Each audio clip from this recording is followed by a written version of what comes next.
पिताश्री।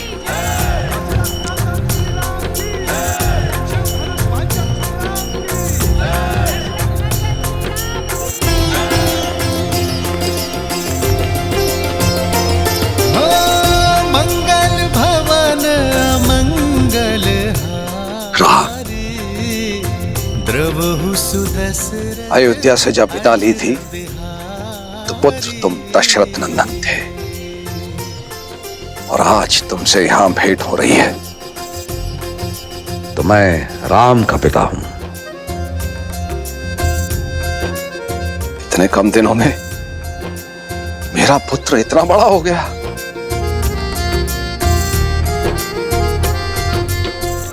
मेरा राम। आपकी चरणों की धूल के स्पर्श से ही ये सामर्थ्य पा सका हूं पिताश्री। इनका स्पर्श मुझसे आप भी नहीं छीन सकते। रघुकुल रीत सदा चली आई, प्राण जाए पर वचन न पुत्र, तुम्हारा स्थान मेरे चरणों में नहीं, मेरे गले लग जाओ पुत्र।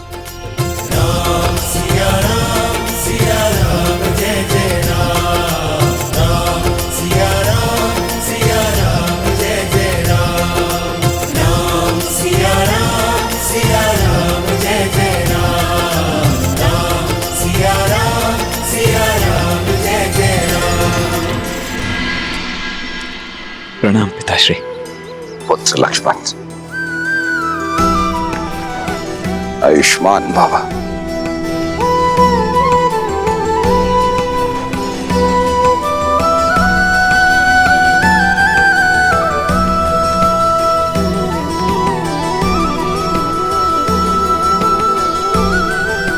प्रणाम।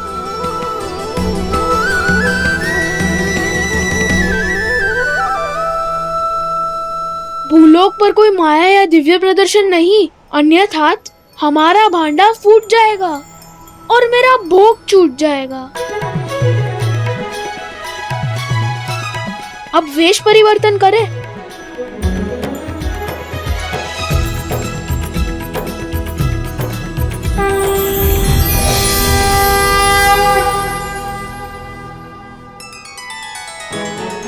देवी सरस्वती और नंदी, संगीत का कार्यभार आप संभालेंगे। मैं वायुदेव, मैं विवाह का पंडाल बनाऊंगा। मैं अग्निदेव और मैं स्वादिष्ट भोजन का प्रबंध करूंगा।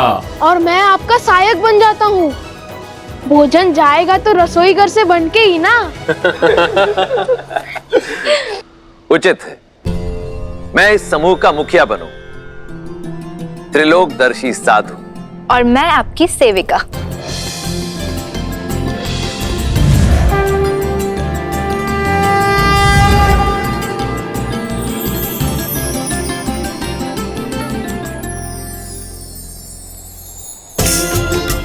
चलिए, प्रस्थान करने का समय हो गया है।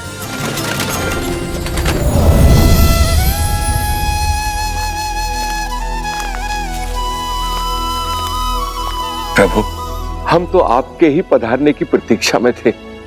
हर कल्प और हर राम अवतार की भांति क्या इस बार भी मुझे आपका मार्गदर्शन करने का सौभाग्य प्राप्त होगा? काकभूषण दे, आपको यह प्रश्न पूछने की कोई आवश्यकता ही नहीं, क्योंकि जो स्वयं मेरे प्रभु श्री राम की कई जीवन लीलाओं का साक्षी बना, उनसे अच्छा मेरा मार्गदर्शन भला और कौन कर सकता है?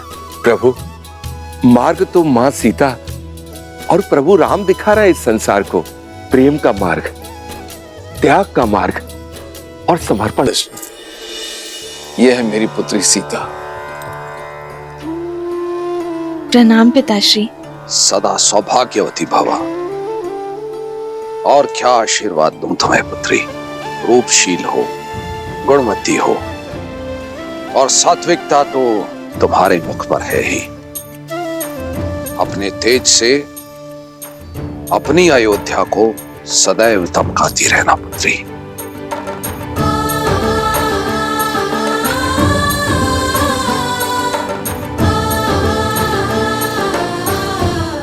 राम, तुमने गुरुओं से सीखी सारी योग्यता लगा दी है इस चैन में।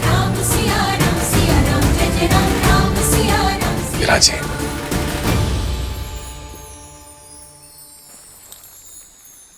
अयोध्यापति, अब मैं अपने परिवार से आपकी भेंट कराता हूं। सीता की माता से तो मिल ही चुके हैं आप। प्रणाम। ये मेरी छोटी पुत्री उर्मिला, ये मांडवी श्रुतकीर्ति, ये दोनों मेरे अनुज कुशाध्वज की पुत्रियां हैं।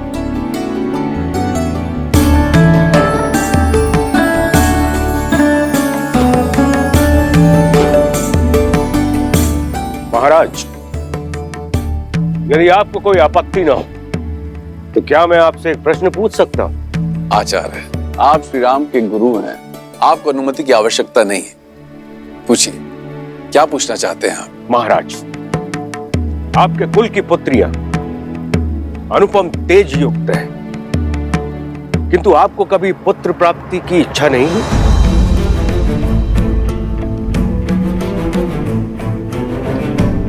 या फिर कभी इस बात का भय नहीं सताया कि आपकी मृत्यु के बाद आपको तर्पण कौन देगा, या फिर आपके लिए स्वर्ग का मार्ग कौन बनाएगा?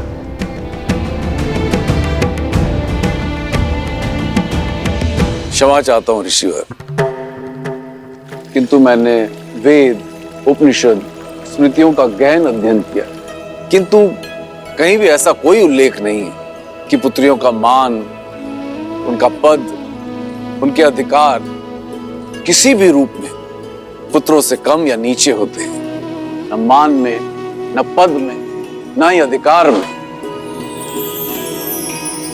मेरी पुत्री सीता ने केवल मुझे ही नहीं अपितु मिथिला को भी एक नया जीवन दिया।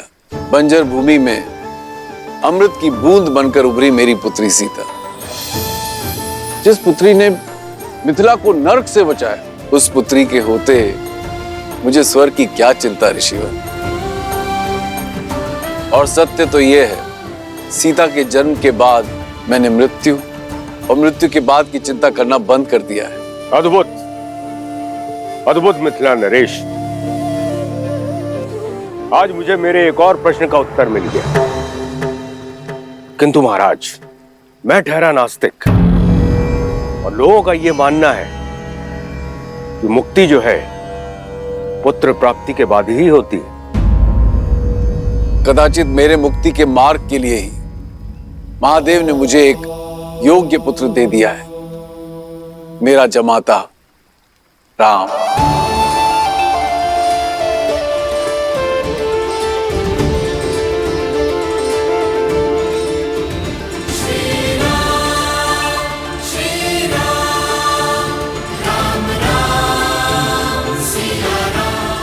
उचित कहा राजर्षि जनक। विवाह संबंध वर वधु के बीच ही नहीं, दो परिवार के बीच जुड़ता है। राम अब आप ही का पुत्र है। हम सबके बीच भी यही चर्चा चल रही थी मिथिलेश, कि क्यों ना आपको कुछ और पुत्र सौंप दिए जाएं। मैं आपका तात्पर्य नहीं समझा ऋषिवर। आपकी 4 पुत्रियां हैं जनक, और अयोध्या के 4 राजकुमार। इससे सुंदर संजोग और संबंध नहीं हो सकता। लक्ष्मण और उर्मिला, भरत और मांडवी, शत्रुघ्न और श्रुतकीर्ति का मेल आयु और गुण के अनुसार उत्तम होगा।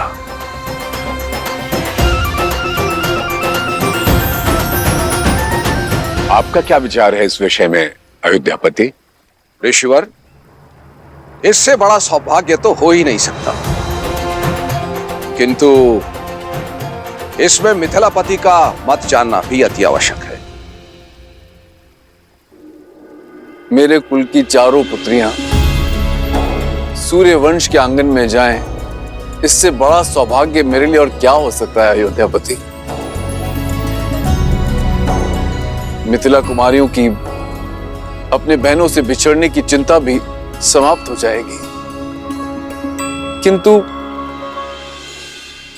मिथिला में विवाह से पूर्व पुत्रियों का मन टटोलना अति आवश्यक होता है। अवश्य जनक, जिन्हें साथ रहना है उनका विचार जानना भी आवश्यक है। आप दोनों एकांत में अपनी संतानों से बात कर लीजिए। उचित है।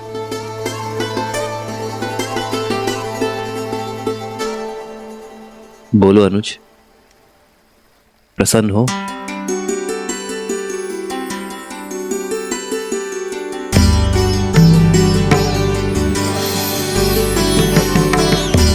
कोई शंका तो नहीं है उर्मिला? पूजा आपने की दीदी, और फल मुझे भी मिल गया। और वैसे भी महादेव और माता गौरी के निर्णय पर कैसी शंका? सीता दीदी की पूजा का फल केवल उर्मिला दीदी को क्यों मिलेगा? हमें भी तो मिलना चाहिए ना, क्यों मानवी दीदी?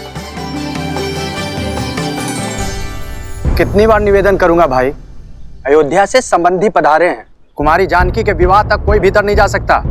आप लोग के भोजन का प्रबंध उधर उस पंडाल में किया गया है। भद्र, मैं भी तो कब से यही निवेदन कर रहा हूँ कि हम इसी शुभ विवाह के प्रबंध के लिए आए हैं। मैं आपको अपने दल का जब परिचय दूंगा ना, आप स्वयं समझ जाएंगे। इन दोनों को देखते हैं, ये दोनों संसार के सर्वश्रेष्ठ रसोइये हैं, और ये नन्हा सा नटखट बालक इनका सहयोगी है। और ये जो पंडित जी हैं, ये तो इतने प्रकांड पंडित हैं कि इनके ज्ञान की तुलना आप स्वयं ब्रह्मा जी से कर सकते हैं। और ये देवी जी जो खड़ी हैं, ये अद्वितीय नृत्यांगना तो हैं ही, परंतु जब वाद्य यंत्र पर अपनी उंगलियां फेरती हैं तो ऐसा लगता है कि स्वयं देवी सरस्वती आ गई हो। और मैं हूं इस दल का मुखिया राम आसरे, और ये है मेरी सहयोगी। अब हम भीतर जाएं? आओ। रुको, ये मिथिला का राजमहल है और विवाह राजकुमारी जानकी का। महाराज ने सभी प्रबंध सज किए हुए हैं, आपकी कोई आवश्यकता नहीं है।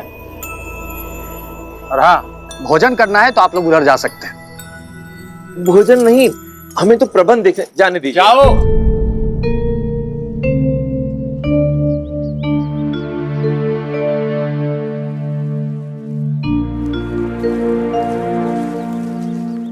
अब क्या करेंगे?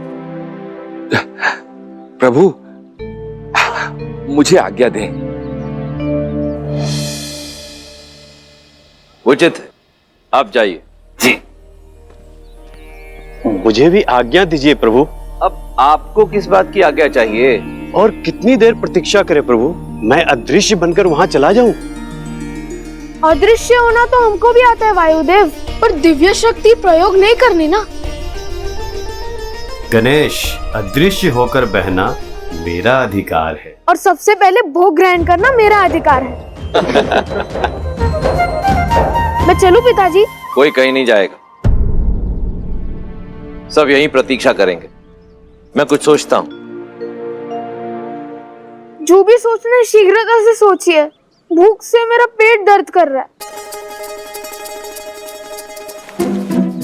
मेरा भी भूख के मारे जान जा रही है।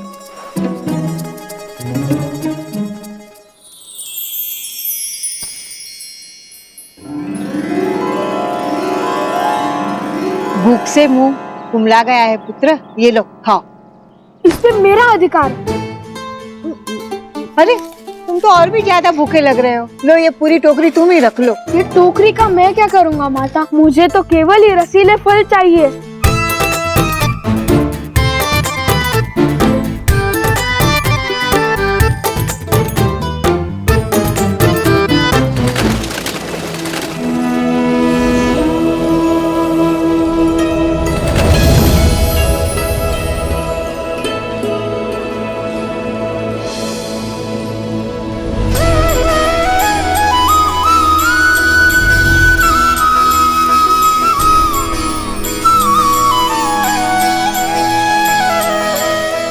मिथिलापति,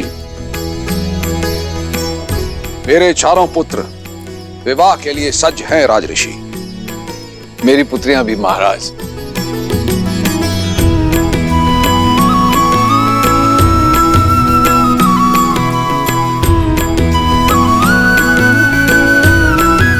विराजी।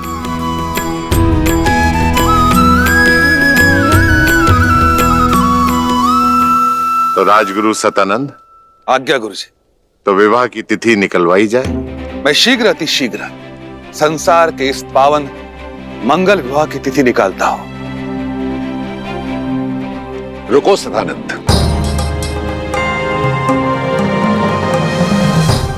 ज्ञानी महासंत हैं रामाश्रय,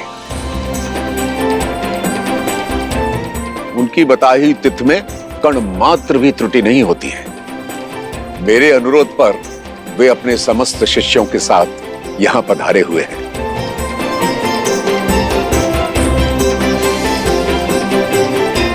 मैं देख सकता हूं वो अपनी साथियों के साथ महल के द्वार पर प्रवेश कर चुके हैं।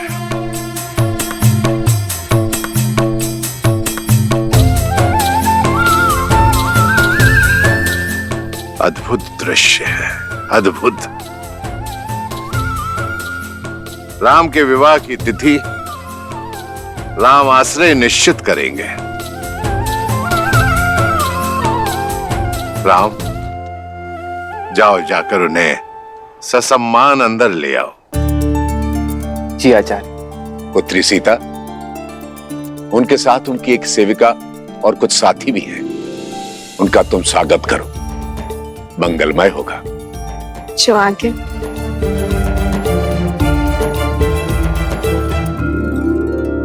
प्रभु, और कितनी प्रतीक्षा करनी पड़ेगी? अंदर जाने का अवसर कब प्राप्त होगा?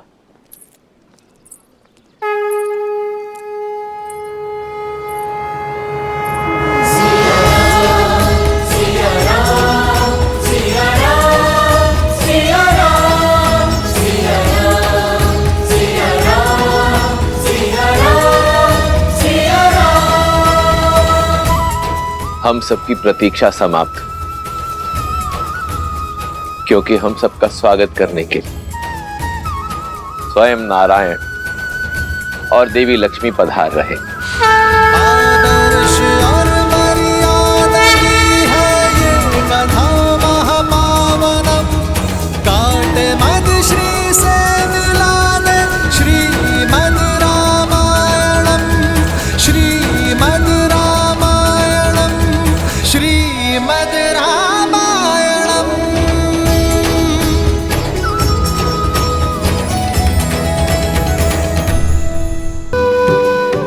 त्रिकालदर्शी राम आश्रय, इस राम आश्रय के तो भाग्य खुल गए कि स्वयं श्री राम उसे लेने के लिए आए।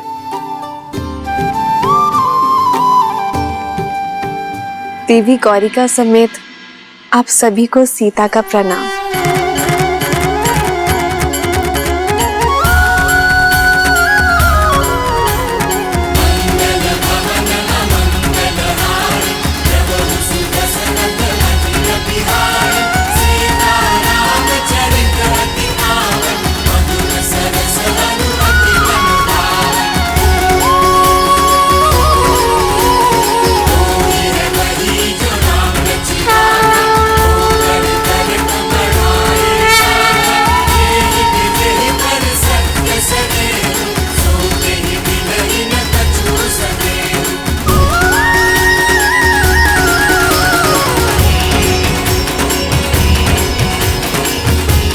ये राम आश्रय आपको केवल ये भस्म ही दे सकता है, कृपया स्वीकार करें।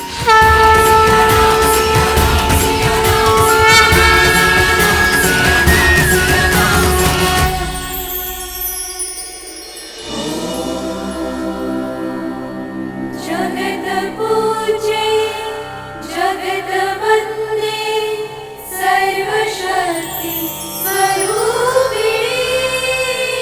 आइए।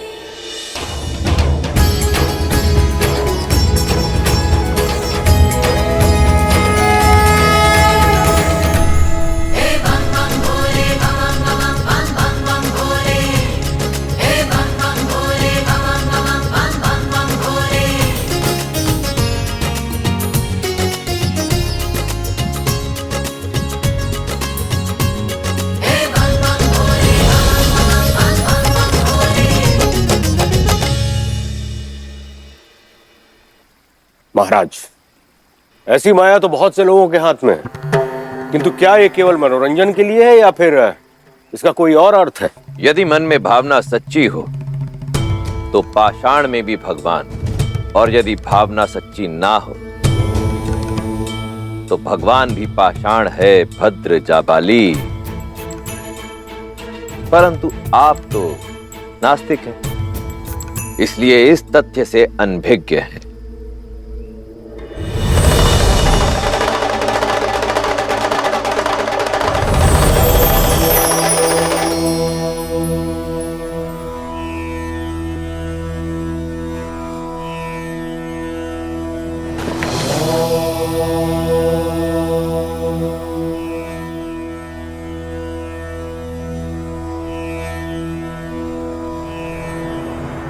असंभव।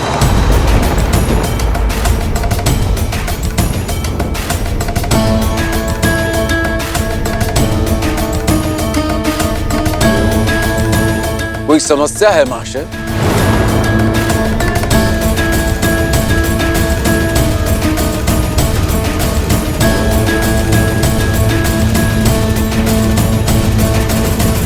शिव धनुष भंजक श्री राम की।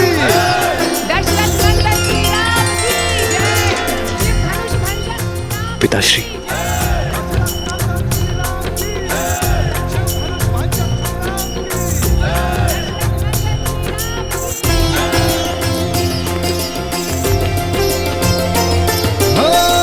मंगल भवन अमंगल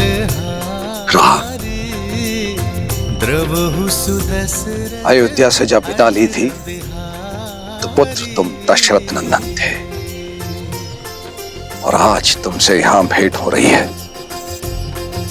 तो मैं राम का पिता हूं। इतने कम दिनों में मेरा पुत्र इतना बड़ा हो गया।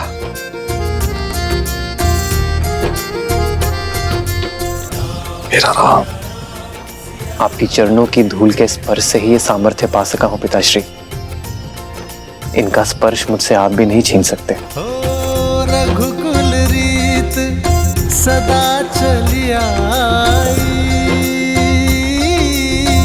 प्राण जाए पर वचन न। पुत्र त्रिकालदर्शी ज्ञानी महासंत हैं रामाश्रय।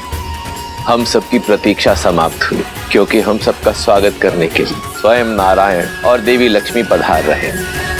आश्रय के तो भाग्य खुल गए कि स्वयं श्री राम उसे लेने के लिए आए। असंभव। कोई समस्या है महाशय?